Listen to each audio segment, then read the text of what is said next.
ত্রয়োদশ জাতীয় সংসদ নির্বাচনে গণসংযোগ ও প্রচারণায় ব্যস্ত সময় পার করছেন প্রার্থীরা। ঢাকা 14 আসনে রয়েছেন সহকর্মী হাসান মাহমুদ। চলে যাব তার কাছে।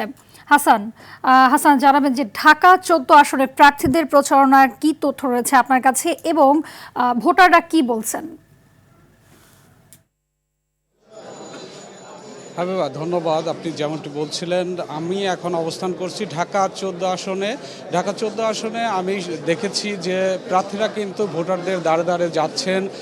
ভোটারদের তাদের যে উন্নয়নমূলক কর্মকাণ্ড এবং এই আসনের যে সমস্যাগুলো রয়েছেন সেই সমস্যাগুলো নিরসনে ভোটারদের কিন্তু প্রতিশ্রুতি দিচ্ছেন এবং নির্বাচিত হতে পারলে কিন্তু এই এলাকার যে সমস্যাগুলো রয়েছে, শহরভিত্তিক যে মাদক এবং কিশোর গ্যাং যে সমস্যাগুলো খুব খারাপ আকার ধারণ করেছে, সেই সমস্যাগুলো নিরসনে কিন্তু তারা কাজ করবেন বলে জানিয়েছেন। আমি এখন অবস্থান করছি ঢাকা 14 আসনে ধানের শীষের যে প্রার্থী রয়েছেন সানজিদা ইসলাম তুলি। আমরা তার সঙ্গে যদি একটু কথা বলি, তিনি ভোটারদের উদ্দেশ্যে আসলে আপনার কি কথা রয়েছে, আপনি নির্বাচিত হতে পারলে এই আসনের মানুষের জন্য কি কাজ করবেন? ধন্যবাদ। আসসালামু আলাইকুম।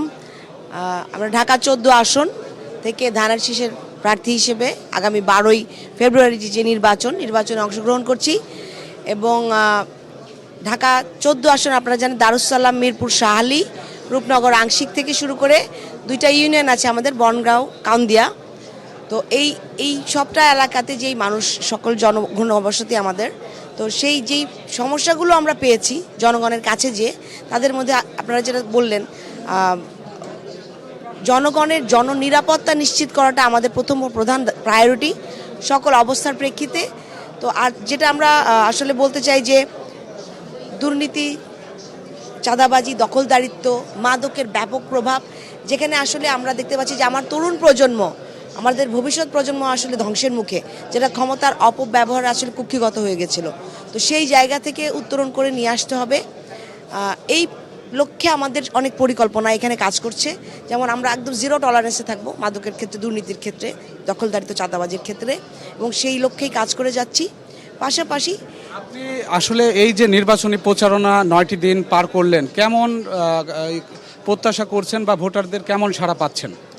আলহামদুলিল্লাহ, খুব ভালো। আমি ভোটারদের, জনগণের কাছে যখন যাচ্ছি, প্রত্যেক এলাকায়, গলিতে, রাস্তায়, তো সেখানে মানুষের যে ভালোবাসা ধানের শীষের প্রতি, বাংলাদেশ জাতীয়তাবাদী দলের প্রতি, তো এবং বাংলাদেশ জাতীয়তাবাদী দলের যে আদর্শ নীতি, মরহুমা বেগম খালেদা জিয়া আমাদের সাবেক 3বারের প্রধানমন্ত্রী, তার প্রতি যে ভালোবাসা, আমরা সেই ভালোবাসার প্রতিফলন দেখতে পাচ্ছি এবং শতভাগ ইনশাল্লাহ আমরা বিশ্বাসী এবং আশাবাদী আমরা ধানের শীষকে বিজয় করে আনবো ইনশাল্লাহ। হ্যাঁ, আপনি শুনছিলেন হাবিবা, আমি ঢাকা 14 আসনের ধানের শীষের প্রার্থী, তার সঙ্গে কথা বলছিলাম। তিনি কিন্তু ভোটারদের কাছে যেরকম সাড়া পাচ্ছেন সেই সাড়ার কথা তুলে ধরছিলেন এবং তিনি জয়ের ব্যাপারেও ঢাকা 14 আসন থেকে অনেকটাই আশাবাদী। তো এই ছিল ঢাকা 14 আসন থেকে সবশেষ তথ্য। জি, ধন্যবাদ আপনাকে।